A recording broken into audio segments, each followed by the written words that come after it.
പെണ്ണുങ്ങളൊന്നും ശ്രദ്ധിക്കൂല. അവർക്ക് ഇങ്ങനെ വേറെ അനങ്ങിയാ പോരെ പോകും.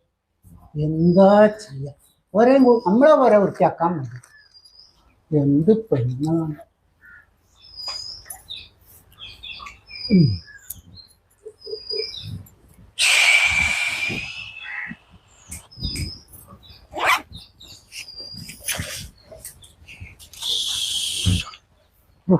ഹലാക്കിന്റെ ചൂട്.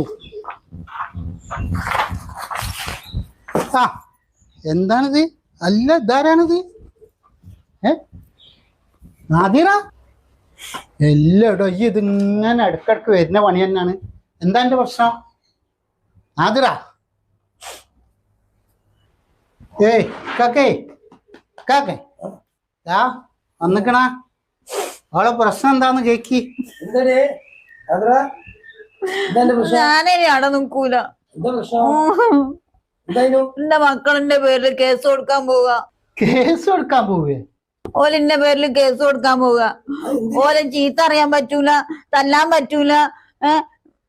എപ്പോഴും ഇങ്ങനെ എന്നെ കുറ്റം പറഞ്ഞോണ്ട് ഓല് ഒന്ന് പറഞ്ഞ രണ്ടാമത്തെ ഞങ്ങള് കേസ് കൊടുക്കും. ഞങ്ങള് ഇപ്പൊ ഏതോ ഒരു നമ്പറൊക്കെ വന്നില്ലേ ഈ മക്കളെന്തോ ചീത്ത അറിയോ തല്ലൊക്കെ ചെയ്താല് ആ ഏതാ നമ്പറ്? ഇതൊക്കെ അത് എന്താ ഒരു ചൈൽഡ് സംരക്ഷണം എന്ന് പറഞ്ഞിട്ട് എന്തോ ഒരു കുന്തണ്ട്. ഇപ്പോ തന്തക്കും തള്ളക്കും മക്കളെ ഉപദേശിക്കാനോ ശാസിക്കാനോ ശിക്ഷിക്കാനോ ഒന്നിനും പറ്റൂല. ഈ ഒരു കാര്യം ചെയ്തൂടെ? അനക്കെന്റെ ടീച്ചർമാരും മാഷുമാരൊക്കെ ഇല്ലേ സ്കൂളില്, അവരോട് പറഞ്ഞൂടെ? ആ അത് നല്ല കാര്യമായി. ഇപ്പൊ ടീച്ചർമാർക്ക് വടി കൊടുക്കാൻ പറ്റുമോ? ടീച്ചർമാർക്ക് കുട്ടികളെ തല്ലാൻ പറ്റുമോ? പഠിച്ചപ്പോ എങ്ങനെയായിരുന്നു? നമ്മൾ പഠിച്ച കാലല്ലല്ലോ, അന്നത്തെ കാലല്ലല്ലോ ഇന്നത്തെ കാലോ. അന്ന് തല്ലിട്ട് പഠിച്ച് സ്കൂളിൽ പോക്കില്ല. ഇപ്പൊ പിള്ളേരും ടീച്ചറെ മാഷം തല്ലാനായിട്ട് സ്കൂളിൽ പോവാ. ആ അതാണ് കാലം. അതിന് സംരക്ഷണം. ഓൽക്കപ്പോ സംരക്ഷണം മുഴുവനും. ഓലോട് പഠിക്കാൻ പറഞ്ഞാ ഓല് പഠിക്കൂല.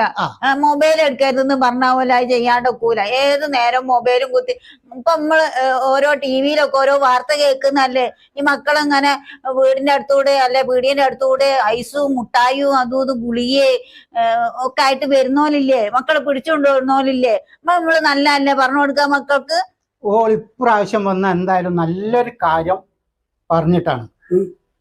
കാരണം ഓൾ ഇതുവരെ എന്തെങ്കിലുമൊക്കെ ചെറിയ ചെറിയ പണക്കിനാണ് പണിയെത്തി. ഇത് നല്ലൊരു കാര്യത്തിനാണ് പണി വന്നിക്കണത്.